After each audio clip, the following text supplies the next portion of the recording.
Hello बच्चों, let's read this question. The question says the most stable carbon ion among the following is।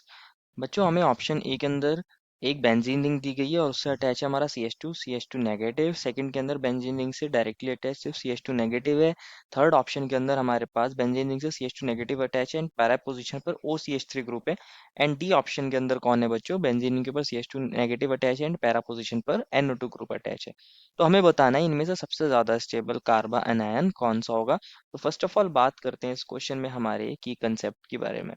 की concept क्या होगा बच्चों हमारे पास, कि जो हमारे इलेक्ट्रॉन विड्रॉइंग ग्रुप्स होते हैं वो क्या करते हैं, हमारे कार्बन आयन को स्टेबलाइज करते हैं।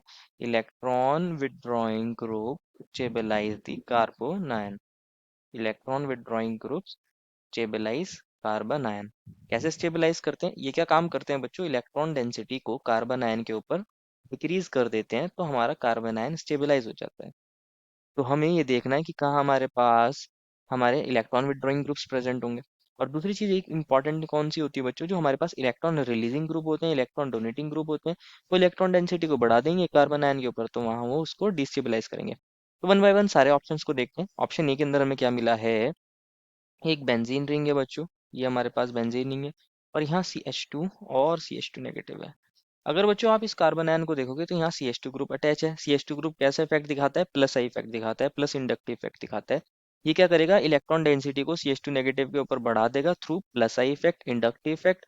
तो हमारा कार्बन आयन कैसा हो जाएगा, डिस्टेबलाइज हो जाएगा। तो हम लिख सकते हैं वेरी लेस स्टेबल। क्या लिख सकते हैं, वेरी लेस स्टेबल लिख सकते हैं। ऑप्शन बी को देखते हैं बच्चों। ऑप्शन बी में हमें मिला है ये एक बेंजीन रिंग है और ये हमारे पास सी एच टू नेगेटिव है। C H two negative charge है। बच्चों इसके अंदर क्या हो सकता है, इसके अंदर हमारा जो नेगेटिव चार्ज है वो हमारा कॉन्जुगेशन दिखा सकता है बेंजीनिंग के साथ। क्या होगा इसके अंदर हमारे पास, देखते हैं। अगर ये नेगेटिव चार्ज यहाँ पे चला जाए तो ये वाला जो पाई बॉन्ड होगा बच्चों वो यहाँ मूव कर सकता है। तो हमारे पास एक रेजोनेटिंग स्ट्रक्चर और बन सकता है इसका, जिसमें यहाँ सी एच टू बन जाए और यहाँ आ जाए नेगेटिव चार्ज, ये pi bond as it is. अब क्या होगा, ये नेगेटिव चार्ज फर्दर कॉन्जुगेशन दिखा सकता है। ये नेगेटिव चार्ज यहाँ आ जाए तो ये वाला पाई बॉन्ड यहाँ मूव कर सकता है। तो मैं इसको ऐसे दिखा सकता हूँ, ये C H two double bond और हमारे पास ये बेंजीन रिंग के अंदर यहाँ पाई बॉन्ड और यहाँ नेगेटिव चार्ज। अब क्या हो सकता है, ये नेगेटिव चार्ज यहाँ जाए तो ये पाई बॉन्ड यहाँ मूव कर जाएगा, एक और रेजोनेटिंग स्ट्रक्चर बन जाएगा। तो इसको मैं अगेन ऐसे दिखा सकता हूँ, ये हमारे पास यहाँ डबल बॉन्ड आ गया, यहाँ डबल बॉन्ड, यहाँ नेगेटिव चार्ज, ये double bond C H two. अब क्या हो सकता है, लास्टली वापस से नेगेटिव चार्ज यहाँ जाए और ये pi bond again C H two के ऊपर मूव कर जाए तो एक और रेजोनेटिंग स्ट्रक्चर बन सकता है, जिसको मैं ऐसे दिखा सकता हूँ, सी एच टू नेगेटिव और ये हमारे पास बेंजीन रिंग। और इसके अंदर हमारे पाई बॉन्ड्स की पोजीशन क्या हो गई होगी बच्चों, चेंज हो गई होगी, ये डबल बॉन्ड और डबल बॉन्ड। तो बच्चों यहाँ 5 रेजोनेटिंग स्ट्रक्चर बनना है और चार्ज का क्या हो रहा है, डीलोकेलाइजेशन हो रहा है हमारे बेंजीन के अंदर। जितना ज्यादा चार्ज का डीलोकेलाइजेशन होगा हमारे पास उतना ही चार्ज डिस्पर्स हो जाएगा और यहाँ स्टेबिलिटी बढ़ जाएगी। तो ये कंपैरेटिवली स्टेबल होता है। कैसा होता है, स्टेबल होगा। किससे, ए से तो स्टेबल ही होगा। अब बात करते हैं सी और डी ऑप्शन की। ये हमारे पास सी ऑप्शन में दिया गया था एक बेंजीन रिंग, यहाँ सी एच टू नेगेटिव था और यहाँ पे हमारे पास कौन था बच्चों, ओ सी एच थ्री ग्रुप था। लिख सकता हूँ ओ सी एच थ्री ग्रुप।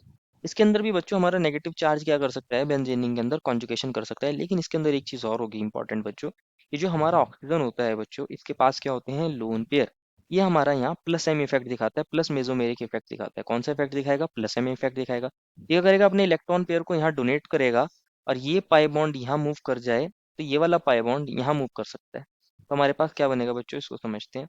ये हमारे पास यहाँ पाई बॉन्ड आ गया होगा, एक पाई बॉन्ड यहाँ, और यहाँ हमारा कौन हो गया होगा, डबल बॉन्ड ओ और सी एच थ्री।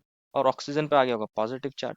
और यहाँ हमारे पास सी एच टू नेगेटिव है और यहाँ पर भी नेगेटिव चार्ज आ गया है। अब क्या होगा बच्चों, हमारे पास यहाँ नेगेटिव चार्ज आ गया है, हमारे पास यहाँ इलेक्ट्रॉन डेंसिटी ये क्या करेगा, बढ़ा देगा सी एच टू नेगेटिव के ऊपर। एक तो पहले से ही यहाँ हमारे पास कार्बन आयन के ऊपर नेगेटिव चार्ज है, फर्दर नेगेटिव चार्ज आगे क्या कर रहा है, हमारी इलेक्ट्रॉन डेंसिटी को सी एच टू नेगेटिव के ऊपर बढ़ा देगा। क्योंकि ये फर्दर बढ़ा रहा है तो हमारे कार्बन आयन को डिस्टेबलाइज कर रहा है। क्या कर रहा है, डिस्टेबलाइज कर रहा है। तो यहाँ जो हमारा कार्बन आयन होगा ये very very very less stable, very very less stable होगा। ये उससे भी कम स्टेबल होगा जो हमें ऑप्शन ए के अंदर दिया गया था, क्योंकि उसके अंदर कोई इलेक्ट्रॉन रिलीजिंग ग्रुप अपने इलेक्ट्रॉन पेयर को डोनेट करके नहीं बढ़ा रहा था, उसके अंदर सिर्फ इंडक्ट इफेक्ट लग रहा था, जो कि कंपैरेटिवली पुअर इफेक्ट होता है। एंड लास्ट ऑप्शन को भी देख लेते हैं। लास्ट ऑप्शन में हमें मिला है हमारे पास ये double bond double bond double bond, ये सी एच टू नेगेटिव है।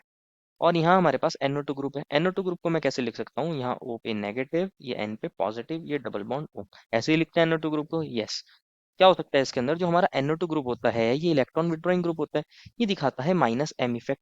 कैसे दिखाएगा, ये नेगेटिव चार्ज यहाँ आएगा, ये पाई बॉन्ड यहाँ जाएगा, और ये वाला पाई बॉन्ड यहाँ मूव करेगा, तो हमारा ये वाला पाई बॉन्ड ऑक्सीजन पे चला जाएगा। तो इसके अंदर क्या कर रहा है, ये हमारे CH2 के नेगेटिव चार्ज को अपने पास विड्रॉ कर रहा है। यहाँ हमारे पास CH2 और ये डबल बॉन्ड और यहाँ हमारे पास डबल बॉन्ड N, यहाँ O पे नेगेटिव, यहाँ O पे नेगेटिव, यहाँ आ गया पॉजिटिव। तो बच्चों NO2 ग्रुप क्या कर रहा है, हमारे नेगेटिव चार्ज को अपनी तरफ अट्रैक्ट कर रहा है, CH2 के ऊपर नेगेटिव चार्ज की डेंसिटी को कम कर रहा है, बहुत कम कर रहा है। इलेक्ट्रॉन डेंसिटी डिक्रीज करती है, electron density decreases very much, क्योंकि यहाँ बहुत ज्यादा इलेक्ट्रॉन डेंसिटी डिक्रीज हो गई है, तो ये सबसे ज्यादा स्टेबल हो जाएगा। कैसा हो जाएगा, मोस्ट स्टेबल। मोस्ट स्टेबल, हमसे मोस्ट स्टेबल ही पूछा था, तो ऑप्शन डी है वो। देखो final answer is option number D. I hope you understood it well and best of luck.